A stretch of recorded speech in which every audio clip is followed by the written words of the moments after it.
We have hosted dozens of panelists, and today we are going to have very valuable panelists.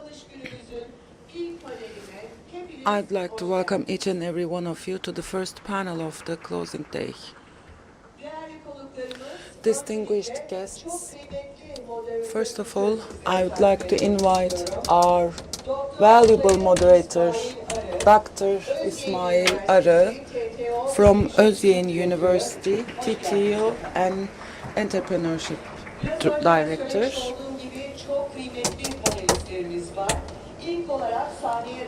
We have very valuable panelists. I'd like to invite Professor Dr. Ahmet Yozgatlıgil, President, Middle East Technical University. Our third panelist is Professor Dr. Cenk Aktaş, Director of Defense Industries Academy. And our last panelist, Chairman of the Board, T3 Foundation, Dr. Elvan Kuzucu Hıdır. Now I leave the floor to the panelists. Thank you. First of all, I would like to thank to the organizers of Saha Expo, and I would like to thank you for your participation. Today, we are going to talk about the strategic role of human capital in the National Competency Initiative. We have very valuable guests, and the panel topic is quite important, and we have a history of it. National Technology Breakthrough, National Competency Initiative, Technofest, and we will be talking about the history of this matter. And we have three valuable panelists. We are going to listen to them yesterday, today, and future. Our first panelists, most of you know him, Professor Dr. Ahmet Yozgatlıgil, Rector of METÜ. And let me introduce the panelists very briefly. Ahmet Bey was born in 1975, graduated from METÜ in 2005.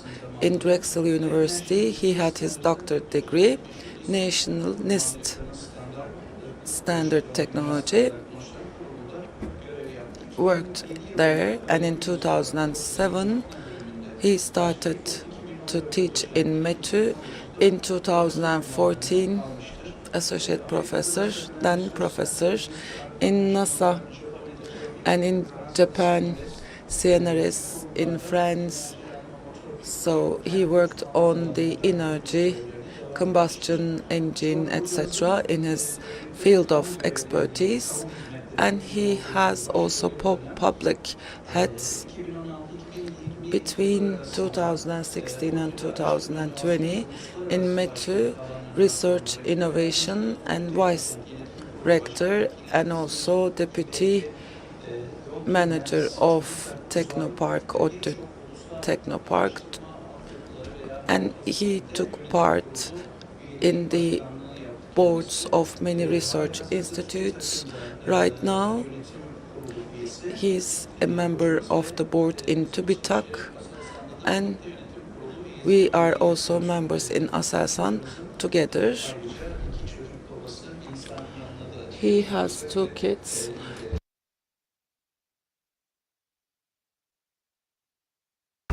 Welcome. We shared our messages. Here we are talking about human capital, but I might ask you surprise questions. The qualified people of this country,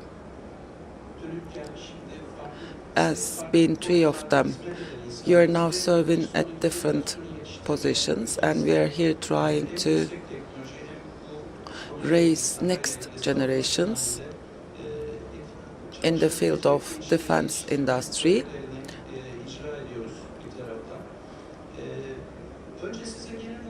First of all, I'd like to ask you, what did METÜ do?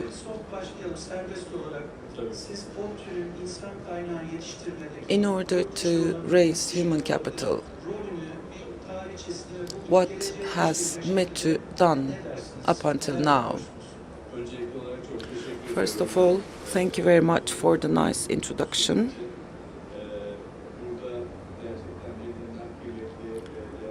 I agree that we are with very valuable panelists, and they are representing very important institutions, and human capital is the topic of this panel, and they have contributed hugely to the human capital of this country, from Defense Industries Academy, T3 Foundation, etc. And I'm very happy to be with them today. METÜ, what kind of a contribution are we giving to the human capital? I think the answer is quite clear. METÜ was founded in 1956, and more than 160,000 graduates, and these graduates are all around the world in more than 160 countries. So we have contributed substantially to the human capital, as you can understand. The purpose of the foundation of this university was to contribute to the construction, architecture, development breakthrough of this country. It wanted to contribute to the construction engineers and the architectures, but of course it was not limited to that. We wanted to be regional, not local. In the Middle East and in the Northern Africa, we wanted to become a center of attraction for the biggest brains, and we wanted to contribute to the breakthroughs in the country. Since 1956, we have been providing education for students, first generation, second generation, third generation, and we know the trends of the university of the rest of the world. You mentioned about Aselsan.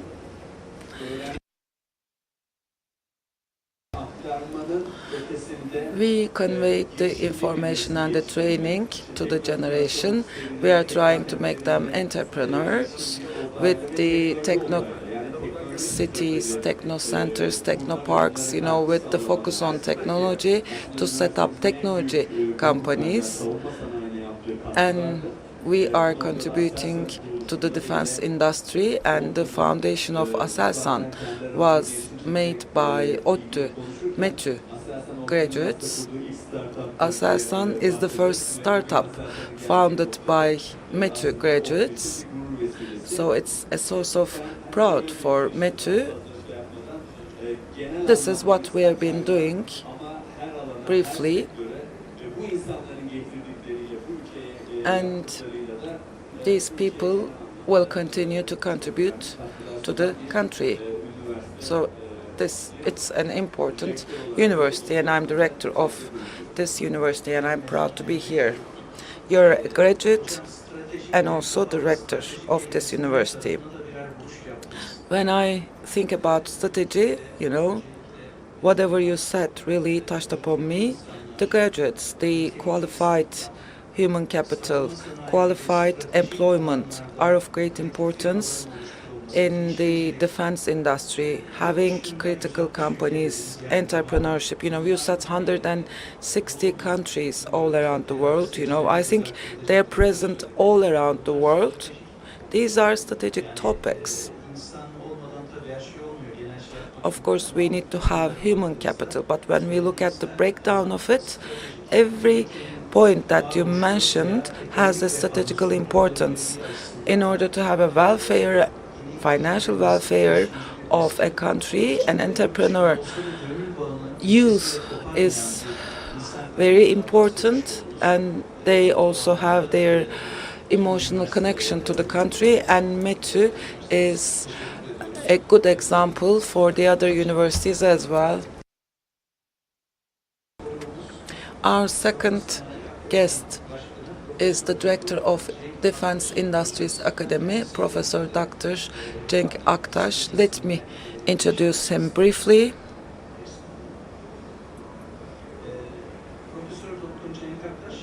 Professor Dr. Cenk Aktaş is a graduate of METÜ, Material Engineering.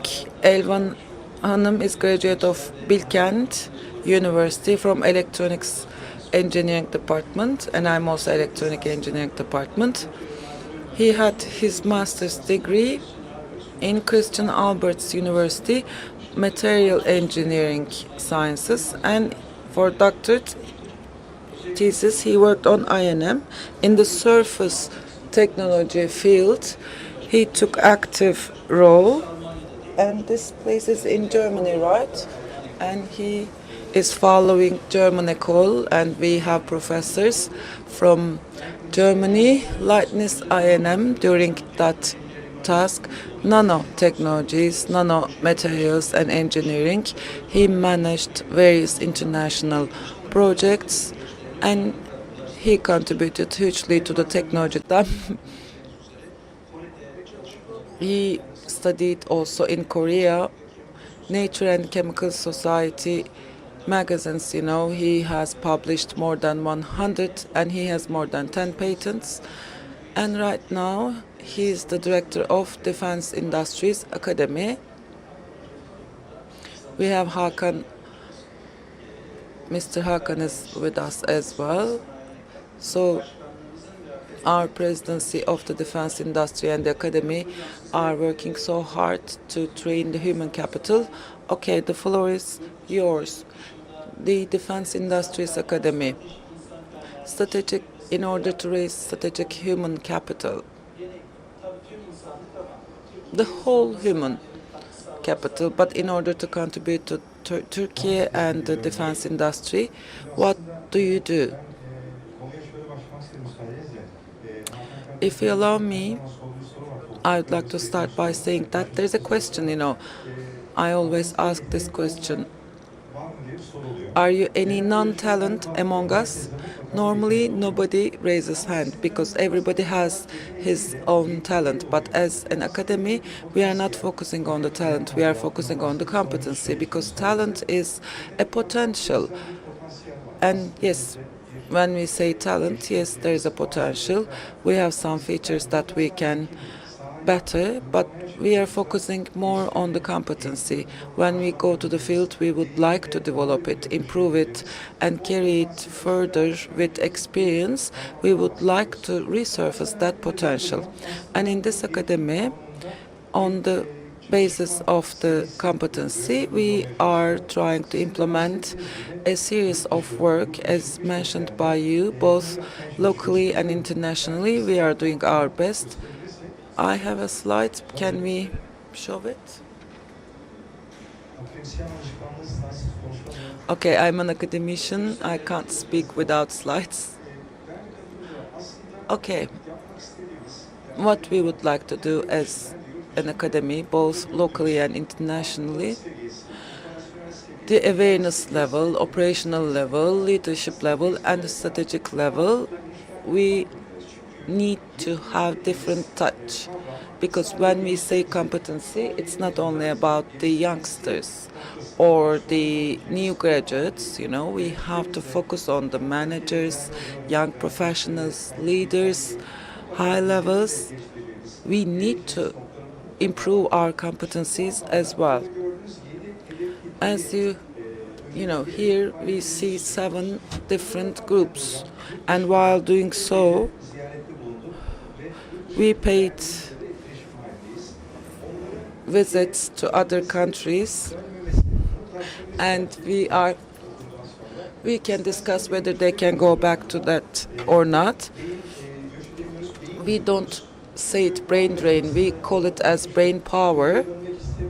These people might not be willing to come back to Turkey, but they need to have connections with Turkey. because they might be entrepreneurs, they might give consultancy services or give training. We need to take the benefit out of them. The location is not critical anymore. Here we are talking about the location. Of course, there are people who'd like to come back to the country. You started the program as Aselsan. Let me give you some numbers. In 2023, 350 people went abroad from our turn because they see the opportunities in their country, and if they can contribute to the country, they can use their competencies. I'd like to put a comma here because the topic is a quite detailed one, not only in Turkey but with our friends abroad. This is a big ecosystem. We would like to work together with all of them. Here we are talking about a collective breakthrough, and this is the main vision of the competency breakthrough. This is a support element to the technology breakthrough. This project started in 2024 with the approval of the president, and technology breakthrough, competency breakthrough, together we are going to improve our situation. Yolunda ilerlerken bir ara herkes insan kaynağı vurgusu yapmaya başlamıştı. Yani şöyle yapacağız, böyle yapacağız. Hep arkaya baktığımızda bu kadar yetişmiş insanımız var mı? Buraya gideceğiz ama diye. Siz de o yetkinlik hamlesiyle bu insan kaynağının İngilizce pipeline deniyor ya, hani bu yetiştirilme şeyinin oluşturulması noktasında hem yurt içinde hem yurt dışında görüşmeler yapıyorsunuz. Farkındalığı arttırıyorsunuz. Bu arada çok önemli. Yani üniversitelerde kariyer günleri oluyor biliyorsunuz. Career days. In Technopark Istanbul, there will be a Technopark Istanbul time. And in the past, we were not really talking about careers in defense sector. There used to be actually banks or other well-known companies that were accumulating human resources. But now you are also bringing this up to the agenda, and the awareness is rising with your efforts, and thank you very much for that. On the other hand, can we also add foreign students as well? Those who have been educated in Turkish universities as a potential human resources. What do you think about foreign students? What's the amount of your foreign students? Now, we say international students in this manner, so it's a soft power, of course. We say that even though the Turkish return from abroad or not, they would contribute to us. And international students on the other side, even if they continue their careers in Turkey, or even if they represent Turkey and abroad, we go to Somalia and there are Turkish-speaking soldiers and ministers, etc., all around the world. But I believe that they are bringing us great contribution, and the United States years ago has got benefit from this. They made special programs for that, and similarly to this in the Middle Eastern Technical University, and the amount of the foreign students is 27%, and in the Cyprus campus it is 17%, and also in Azerbaijan, in Uzbekistan, we also opened up new campuses. Middle Eastern Technical University's contribution is widespread, together with our graduates and also with our international student network. So I believe that they are going to contribute to our country and is going to broaden the impact of the Turkish strategies throughout the world. So when we talk about human resources, we just talk about our universities and our citizens. But of course, that's not only the case. There are different types of programs. Kaynağımız olarak da çok genişletmek mümkün. Hocam sizin bir slide daha yansımıştı ama ona istinaden bir şey eklemek ister misiniz? Issue. Müsaadenizle So, when we talk about Azerbaijan, I also would like to bring up another discussion here. As the president of the defense ministry, we wanted to be talking about a commercial agreement that we have just initiated in Azerbaijan. SSB has a model, or the model of its competency is been exported. So I'm talking about a recently signed contract, being together with the Azerbaijani students, and that's okay. But as a model, we definitely need to actually sell our products and our models as well. So this is what we have initiated. I believe that this is a very important thing. I suppose this is going to increase the collaboration of education as well. And I agree to the fact that with universities, we want to go on further for this collaboration. That's what I wanted to say. Thank you. And I'd like to give the floor to Ms. Elvan as well. In different provinces. It was a little bit more prominent in Istanbul, but then it has been spread out to Anatolia and Cyprus, northern Cyprus as well. And I just want to talk a little bit about your resume, Elvan. Dr. Elvan Kuzucu. She is a chairperson of the board of T3 Foundation. She has been graduated from the Meram Science High School, and afterwards she has been graduated from Bilkent University on electronics. She has been a president of robotics as well, and on 2015 she's completed her PhD and also her master's degree in the Bilkent University with honors. And on the other hand, she also received her PhD on 2019. And on the other hand, she started her doctorate studies in the Middle Eastern Technical University and received a scholarship as well afterwards. And with the communication and physical modeling,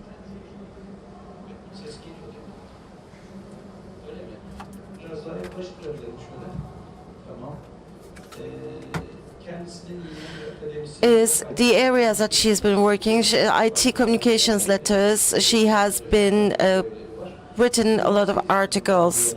Since 2018, within the context of Technofest, she is coordinating the processes of the event. Since 2024, TUA, with the Turkey Space Agency, she is working in this institution. She is married and has a child and knows English. So, the strategic role of human capital in the National Competence Initiative is the title of today's subject, and you are maybe as a founder of it as a T3 association, and you have brought up all these wonderful ideas and feelings of the future prospects for the children. And what you do is quite precise. What did you do? What will you be doing tomorrow? And what will you do actively in the meantime within the context of human resources? Thank you very much. I suppose you hear me well. And so I feel really pride about this event today. This is a wonderful atmosphere. As soon as I put my feet on the ground here, and being a panelist here is something that I'm really very happy of. I wish that this expo will be fruitful for the world and also to our neighbors. And when we take a look to the T3 as a foundation, people are, even though it is well known by the many, we as the foundation are trying to gather the ecosystem on technology here. As a T3 foundation, of course, the studies that we're doing here is quite broad, and I would like to actually underline some and reiterate some certain issues here. We try to actually present it on social media and in different channels. But when we talk about the channels here, we can say that we are in a paradigm shift. And I constantly actually realize it whenever I attend to such an event. In the last 20 years, the defense industry has changed a lot. In the last few years, on the other hand, the traditional warfares became a little bit more supported with AI and also with menace devices. So within this context, we can also talk why this happened is because actually what happens around the world, in Ukraine, for instance, together with the drones, the paradigm has changed. This is what we are observing right now. So as the case, when we take a look to Turkey, on 2002, the export was $250 million. It's been actually folded by 40. So especially our country is selling critical technological products and exporting them to 185 countries. That's the reason why Turkey is not only a country that is using the technology, but is also exporting it and is in the verge of competition. So the production capacity, this is an important issue here. How are we going to construct, what are the basic components of this? So we have actually a roadmap for this.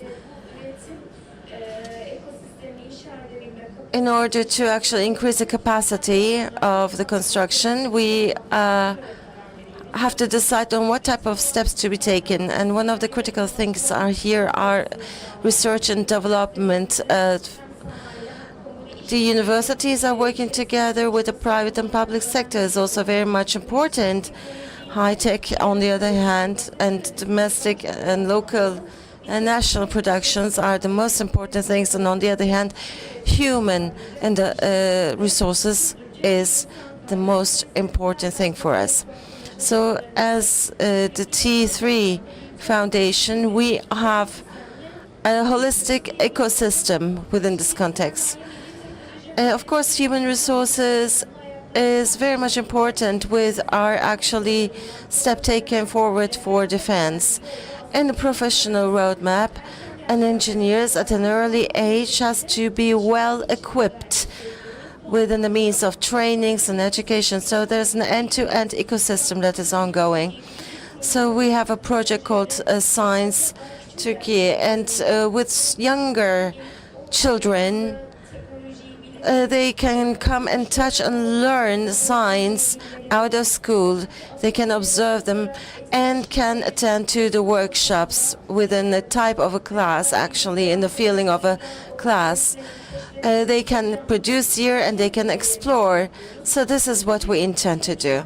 Of course, as a T3 Foundation, the most important target that we had is that science and technology shouldn't be used by an elitist community, but by broader communities.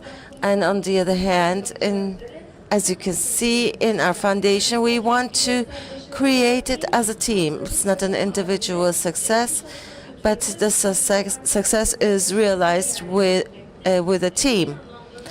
And besides that, we want people to like science and mathematics rather than working or dealing with unnecessary things. We want the youth to dwell upon more important things such as science. So of course the children are coming here, they're learning mathematics, the astronomy, and they're observing it and they're experiencing it in the exhibition halls. They can come and learn.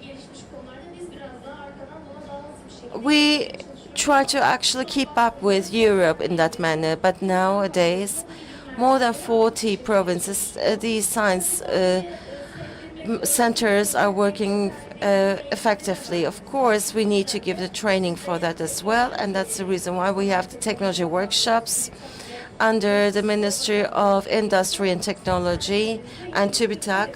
There are 140 technology centers where we give training for free. Of course, they are selected indeed who are eager to learn about AI, space, and different types of technologies. They have the opportunity to learn here, and they're working in teamworks. They convert it into projects. So we try to actually bring that project to the youth as well. Of course, we have exceeded these 81 provinces of Turkey. In Azerbaijan, we have initiated the first Technofest, as you can remember. In Baku, we opened up a science center, and now in Kuba, the second one has been opening, and in Nakhchivan, the third is going to be opened. In Kyrgyzstan, Bishkek, in northern Cyprus, in Montenegro, in Uzbekistan, in Skopje. Of course, we are bringing up these experiences and sharing these experiences with them as well, so that their youth can also create their own technological steps. Technofest is a tangible picture of this, and we can say that the children and everybody can show their potentials here. And on the other hand, the defense sector is creating very young people who are eagerly to work here. So actually there is a lot of things to say, but hopefully in the next round I can get into more details. So you said that you are so much willing that the children learn science and technology, but they have to learn it in a teamwork. So it's not only a competition here, because there's actually a really wonderful excitement that the competition is bringing. But on the other hand, when you're working as a team at school and in the universities, that becomes really very stricken to the soul. So they are also checking their previous brothers and sisters, and they get actually lessons from them. Indeed, we have steps to take within this area, and maybe when we have been talking about the culture of this issue, we are talking about AI. This is the era that we are getting here in learning and teaching, defense and aviation. Everything is changing with AI. And when we talk about technology, people are thinking that AI is going to take over the jobs. So when we are talking about qualified employment, there is an actually dilemma. We are going through here, and on the other hand, the AI is going to take our jobs. So in many different professions, for instance, we can see this as well in the defense sector as well, where autonomous technologies are evolving. But the companies that are developing AI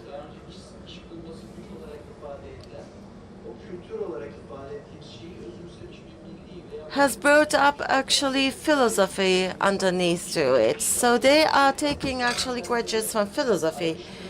And because they want to actually create a new culture under AI, so that is a new approach. So that's not actually a neural network at all. And in order to fulfill that neurons, you need to have actually a basic culture. So we have been talking about human resources and strategy, and on the other hand, we are in the era of AI. Within these neurons, can we put any kind of an actual culture here? Is there anything else that we can put up to the world that is different than others? Siz Evet, ODTÜ kültürünü We know Metu culture. My professor is asking a question and answering it at the same time. Today, we are all experiencing a huge global transformation, and it is forcing us to use human mind and the will and the accumulation of the civilization.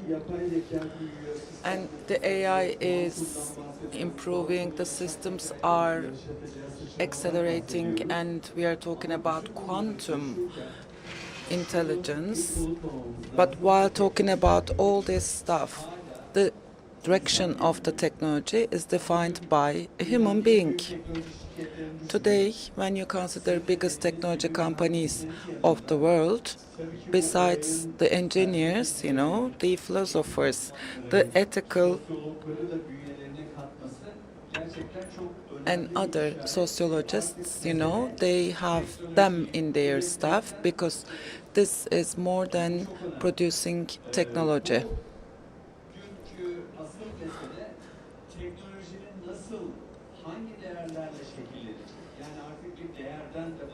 This is about how we are going to shape the technology. We were talking about the AI. We are also talking about the ethics, the motorcycle, car, and someone else. This AI is going to decide how is it going to decide. So we need to be focusing on the values and how it is going to guide the human being. And in the days to come, the societies are focusing on the technology, the science, the culture, the ethical values, and the AI all together. Therefore, that's why big companies, the philosophers, the sociologists, we have always defended social sciences, because we can't do science without social sciences, because engineering and the social sciences are like two wings of a bird. We were telling so before the AI era, and right now we are proved to be right. Just acceptability of the technology or the user experience. We can't limit it to these concepts. But right now, in the focus of the technology, we have social sciences.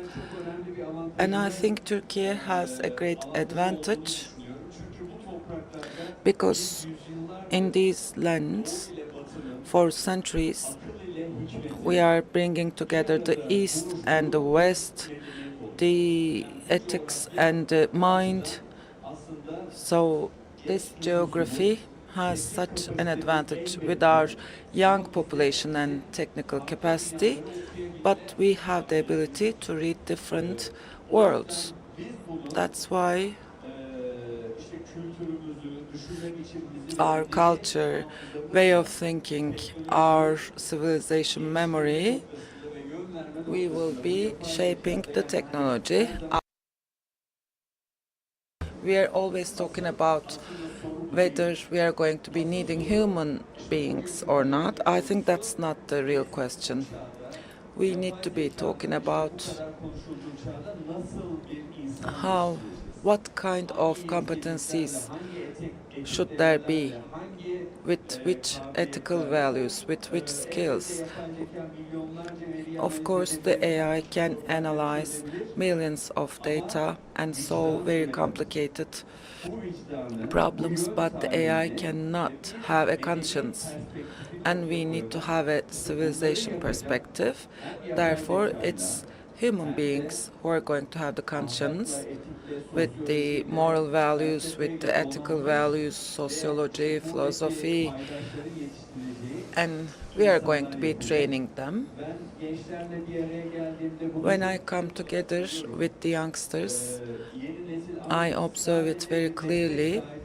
New generation doesn't want to have a job only. They would like to create a value and they would like to leave a mark in this world. That's why today an engineering student is focusing on the data ethics, social sciences, or entrepreneurship.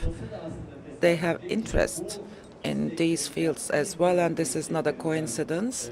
And they'd like to leave marks in the world because the need of the new era is to bring together different disciplines together, and the aim of all the shareholders here is to train such human capital.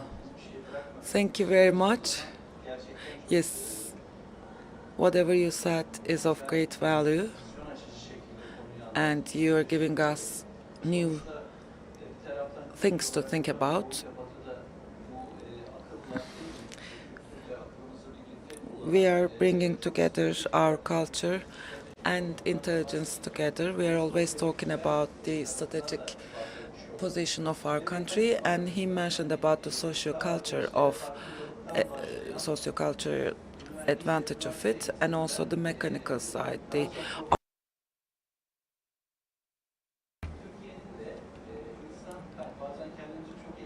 Sometimes we self-criticize, but the mechanisms have been working for centuries, and we have the working culture, this vision, the establishment of Saha Istanbul, and different visions are brought together, and this is going to be an acceleration.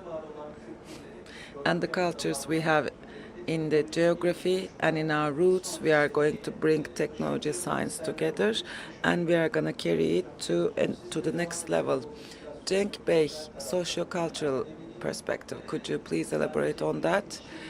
Not only the curricula of the academy, not the design of the curricula. You can also talk about them as well, but from cultural perspective, do you have such an approach as well? Thank you very much. You said that, I think this is one of the pop-up questions, right? Yes. I think I'm prepared for this question. I'd like to start by saying that we are talking about quantum, the AI, but let me focus on the sector. When we look at the sectors, we are undergoing a transformation. When we go back 20, 30 years ago, there are pilot production, designs, etc. But right now, we are talking about serial production. As of 2025, the export numbers are about $10 billion, and we need to be focusing on the groups of the serial production. Why am I telling so? You know that vocational training is one of the most important components of serial production, and in order to be able to do so, here, as you can see in the presentation, from R&D and design, we are going towards serial production. The engineer, yes, but now we need the technicians as well. Yes, we are talking about quantum, we are talking about AI today, but in the field of vocational education, we looked at the projects of vocational schools all around the world. In 160 vocational high schools all around the world, these programs are supported by UNICEF. 23% of them are focusing on the trend topics like quantum and AI. But the issue is that for 77%, in order to make the production more efficient, and among 77%, half of them, not only technology, but also behavioral skills. This is interesting. I think it's one of the most critical topics, to manage the cultural transformation. New generation, the technicians, etc., what are they going to do? Because let me tell you, technicians are not only fulfilling the task given by the engineer. Kaan, Hürkuş, Hürjet, important projects of Turkey. As we open up TB2, people that will work in those countries, they will be in charge of customer satisfaction. They will need to have the language competency. They should adapt themselves to the new country. Here we are talking about a new process. It is not limited to our own country and our own military, because you're going to be going to other geographies. Mobile, when we have an issue with the mobile phone, when you call the call center, then you solve that problem very easily. But let's imagine that this is an airplane or a very big platform. There should be technicians who will do the maintenance, Here we're talking about a cultural transformation.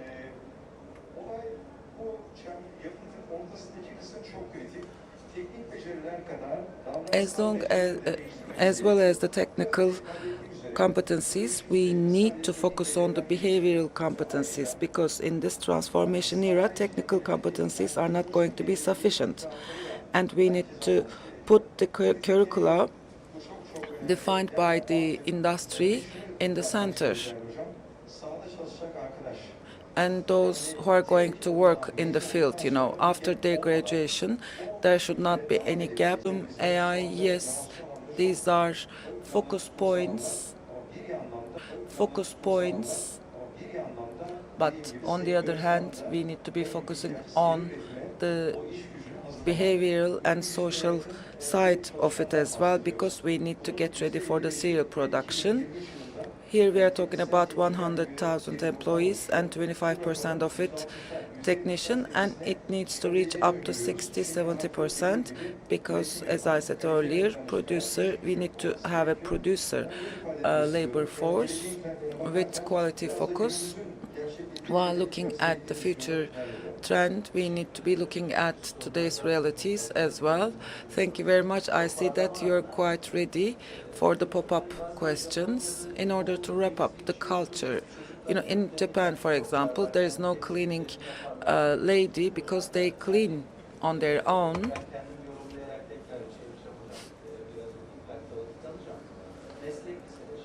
The vocational high schools, we are in 81 provinces. I will leave the floor Elvan Hanım in a minute. And I think the president said that you would be opening training centers in 81 provinces. We have the workshops, we have the science centers as well, but is it relevant to the defense industry? Why are we talking about culture? But we need to establish that culture, Kaizen, I think Japanese culture, the excellence culture, we need to be inflicting on the primary school, secondary school, high school, while training these young people, we need to give them social abilities as well. We need to know our direction, and we need to design accordingly. Students of the vocational high school, they should know and learn very well, and they should be able to say that, okay, I'm an expert in this field, and it should be regarded such by the society.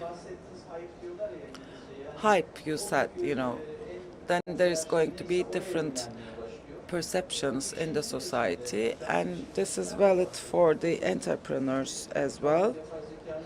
Yes, AI is important, but you listen to 10 different entrepreneurs, but everybody makes a presentation about the AI or some other hypes in other fields, but this is not, the world is only about human capital is going to be always important, and the self-confidence, their perspective, etc. We need to have them as well. Elvan Hanım, this cultural side, or at the national and international level, your programs, your targets, future targets, and their cultural approach. What would you like to say about it? As I stated at the beginning, instead of traditional war technologies, we have more innovative technologies. We need to be focusing on serial production and low-cost products. And we need to be evolving towards that, and that's what we observe in the field. Ukraine, for example, gave us the opportunity to observe the field. In Ukraine, for about 4 million drones are produced annually, and it's expected to reach up to 7 million a year. So the manufacturing processes are getting fast, and we will be changing the paradigms. That's why FDB-1 drones, we are focusing on them as the T3 Foundation. And we are updating our strategy and vision accordingly. FPV drones need to be scaled up. Technofest is a very good example. In 2018, 4,000 teams applied for the competition. Right now it is 600,000. Millions of youngsters would like to be a part of Technofest competitions. So the society embraced it.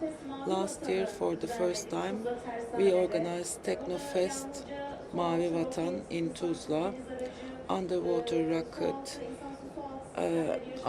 some systems. We used to do it in the pool, and they need to be active under the sea, and along with Aselsan, we updated it, and we are not having that competition in the pool. We are trying to give the real life conditions. And along with that, TCG, Anadolu, Nusret, in Mavi Vatan, these are sources of proud for us. And this year in Gölcük, Kocaeli, between 27 to 30 August, we are going to have Technofest Mavi Vatan, and we are going to be in southeastern region in Şanlıurfa. We are going to have the finals of Technofest, and we are trying to adapt ourselves to the changing technologies, and we are doing our best to organize competitions. FPV drones is one of them. Haluk Bey, the chairman of the board, mentioned about it. It will be active in 81 provinces, and we will see the details of the program in the days to come. As T3 Foundation, we are training the trainers. We can set up centers physically, but you need to have trainers who will be able to train the students in the utmost fashion. Therefore, we will be focusing on these matters as the foundation. In 2020, Deney Yapkart project we started. It's a simple project. Our competitors can use it in a simple fashion. Right now, T3 Gemstone is another project. AI algorithms can be used in the mainless, manless aeroplanes. It can be used as a small computer. İşlerimizi inşa ettik. Bunu da inşallah hem So hopefully with our competitors in Technofest and together with our friends, other friends who have been here, who have the opportunity to talk with the companies, and I believe that this is a necessity here. And we have designed it as a training model, but as far as we have seen, it's a necessity for the companies. And we have designed an e-card for this and trying to create a community for this. We have been talking about AI quite a lot, and AI is being consumed right now, even at the elementary school. The algorithms of AI, as they are developed, indeed, the data is also very much important. We have some certain question marks in this, and together with our foundation, we are bringing up the digital literacy publication. So we are trying to, this is actually a very trustworthy information source. This is what we try to develop. And we are getting support from our professionals and academicians. Our scholarship, our students, on the other hand, are bringing up an active contribution to what we want to do. And on the other hand, there are a lot of things that there are a lot of people who are needed in the field, and that's why we are continuing our work. Thank you very much. You've been talking about clean knowledge and information within the context of AI. So the scalability, when you look to these centers in the 81 provinces, while talking about their infrastructure and superstructure of them, and chip can be made from scratch in Turkey immediately. So we shouldn't underestimate it. And for instance, we have seen actually a company that has been merged by Qual. Now what do we have? If I will give you all 5 minutes to all of you to wrap up, and then we pass on to questions and answers. I think it was a wonderful panel. But then again, I have to underline that human resources is the main theme here.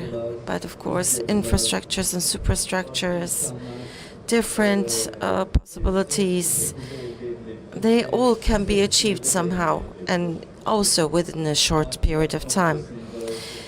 As we talk about finances, you can find it anyway. But human resources is a long-term policy. And all of these components that we have been talking about so far, this human resources issue is the most important one.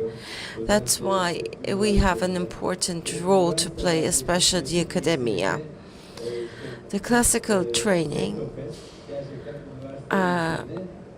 and the Technofest, and the Technofest can be converted into an academia. How? Because the students are focusing on the experiment or the science that they are doing. For instance, I have seen that Technofest is creating the quantum softwares And the students that are eager to learn about this, I tell them, you didn't learn anything, you didn't learn the circuit, you didn't learn mathematics and physics. So how did you achieve to be so successful in a field like quantum as a team, I asked them. And they said that they are learning from each other, from the sources, they are curious, and they have a self-confidence. AI is not an issue here. This is a culture to learn from each other and to go to a target altogether. So both the Ministry of Industry and Technology and the Ministry of Defense is making great contribution to the students, saying that there's not only one way of learning, that there are more than one. This is how I would like to complete my words. Yes, Mr. Cenk? Can you hear me well?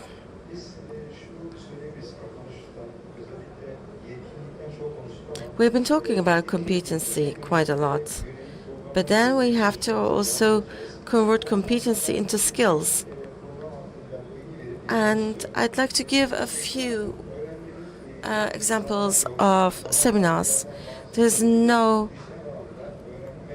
restriction in learning nowadays. We have a platform called Defense Entrepreneurship.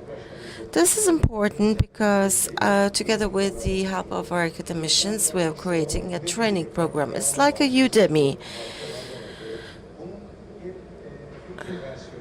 like a Turkish version of Udemy. And the defense sector is dealing with this. It's right now publicized, and there are many users around it. And then we have also another platform. We are trying to orient our students here. What should be done in order to achieve the competency that they are seeking for? This is what we try to do. And we try to actually create a serial production. We need to actually move it forward. Of course, these are the critical things, but on the other hand, we give a lot of importance to professional training. Before coming here, a school has come here. We have a program with the ministry, not only the engineers, but we need a very strong team consisting of all parties within the engineering world, the technicians, etc. And that's the reason why we try to create a competency network, and hence the case, I believe we can do it all together. And I believe that we can do it with the NGOs. Thank you very much. And Ms. Elvan, if I have to wrap up, while developing these technologies in our universities and also in other educational areas, our human resources has to become more competent. This is very much important. And there are a lot of projects that tries to support it, and we want to do this too. Of course, we've been talking about Technofest quite a lot, but as I told you, this is not a competition platform, but youngsters are coming together and they are talking together with students that are from other disciplines. So they're right now, even though they are a high school student, they can get that experience immediately in the Technofest. So we are actually witnessing this. And hopefully, within this context, and more higher grounds, we believe that we're going to continue doing such programs. Now, I would like to talk about another program of ours we have initiated in Istanbul in the first season. It's the Young Entrepreneur platform. It's actually relevant to what we have talked about today in Istanbul, especially Istanbul Erkek Lisesi or Kabataş High School. We have a seasonal program that we did. And these programs are a little bit more technical, and these students are really good in technical areas. And maybe more teaming up to critical thinking. We try to actually support youngsters, and the academic program that we created was very successful, and the second round of it is going to be in Ankara in many different high schools, and we have an aviation and space high school in Ankara and others. They can also be involved in these programs. We just do not give a technical training, but we want them to be the leaders of the future. This is how we are working. Thank you very much. On every age, in all sectors, and with every dimension, human resources on national and international level has been debated. Thank you very much to our panelists for bringing up a fresh air to what we have been talking so far. Actually, we completed the time. Maybe I can have only one or two questions. My name is Ahmet. I am the graduate of Medusas from the Middle Eastern Technical University, and I had a team in a rocket project in Technofest.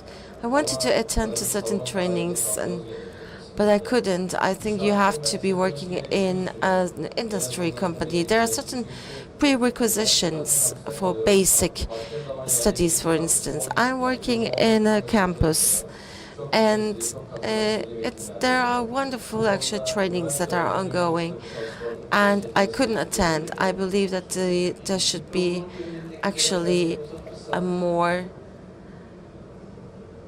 I think you should actually bring this up to the students as well. I can give you this answer. You have a platform called Defense Learning. This is actually for all the students who have received a license for defense. The idea here is that everybody who's working in the defense sector can get benefit from it. And there's also a defense career aspect. And there are approximately 1,300 digital trainings that are going on. I think what you talk about is our technical schools. And as for the technical schools, as of fall, we are going to bring up face-to-face programs to our students. If you can be a little bit more patient, this is coming. Is there any other question? I suppose there's another question. Well, actually, I just wanted to thank you. I'm the manager of human resources of Aselsan.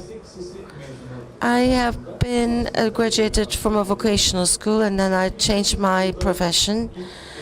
In 2008, when I was a student in vocation school, the companies were coming and were looking for intermediate professions. But now, the vocational schools are training technicians. They can prepare documents in foreign languages, and these friends can help us in the ELD activities. It's both sociological and emotional from my point of view. And as Ms. Elvan has said, which I found very striking, because the children have a target. A relative of mine, even he is right now and secondary school, he has interest in aviation, and that's where he wants to proceed in his life on electronics and aviation. And on the other hand, I really would like to thank you about this. I suppose that this competency is really helping to our targets. Thank you very much. And we also would like to thank our defense companies. We have exceeded our time. That's why cannot take any other questions. Okay, maybe 30 seconds. Thank you very much, John Lucas, and I also am working in human resources and in training the human resources. Defense sector has to develop itself because we are experiencing it in the field because there is a dynamic structure. There are hundreds of companies here, but we are facing the problems that they have on the field. And the defense sector has to really be fast in this. And the services that you're given abroad and all the contracts that you are making, you will need a lot of people with different qualities and thank you very much. Nationally and internationally, as strategic as asset is, of course, humans. Thank you very much to all of our panelists. Evet, gerçekten ufuk açıcı bu panel için tüm kıymetli... Well, it was a very striking panel. Thank you very much to all of our panelists. Sizler için ana objeleri hazırladık ve takdim etmek üzere Sağ İstanbul Genel Sekreterimiz And our General Secretary, Kerim Uca, is coming to the floor to deliver the token of remembrance of today.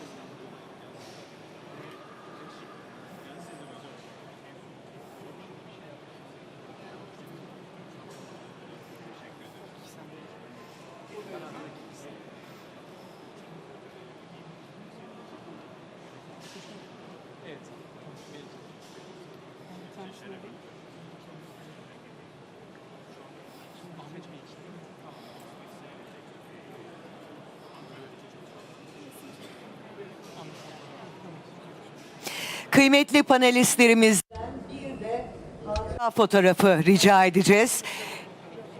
Hepinizle birlikte sahnede.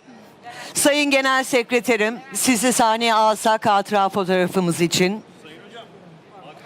Hocam buyurun lütfen siz de.